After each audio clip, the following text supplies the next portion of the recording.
So as Jeff Bezos himself once said, he'd rather interview 50 people and hire none of them as to making a bad hire. And to his credit, Amazon is a hugely successful business, so this should be the correct mindset after all.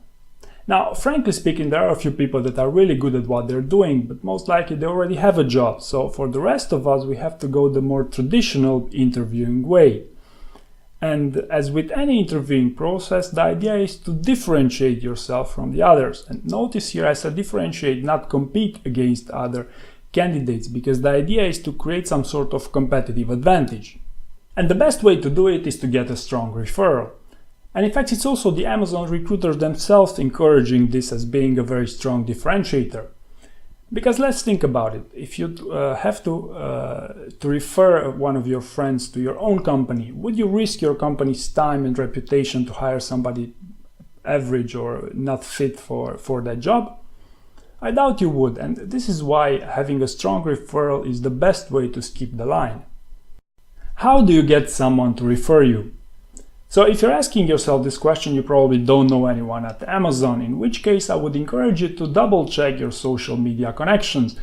For example, if you go on LinkedIn and just type Amazon, it will automatically show you the closest connections that work at Amazon, and the probability is probably higher than you think, because Amazon recently increased by their workforce to more than 500,000 employees, and this includes the 90,000 Whole Foods employees that they acquired last year. So who knows, the time investment is small and the benefits are well worth your time here.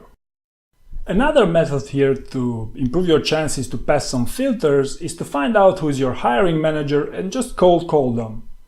I know it sounds uncomfortable, and it really is uncomfortable, but you should be aware that the most successful people that got into the best paying jobs nowadays all had to do something special at some point during their hiring process. So for instance, Google's top recruiter Laszlo Bock simply cold called 4 of Google's HR hiring managers, and one of them eventually got him hired. So even if you just walk into an Amazon shop and inquire more about your position, your chances can only increase in this scenario. And just remember one thing here: as long as you act in a civilized way and you're not breaking any laws, all these actions are always pretty much to your advantage.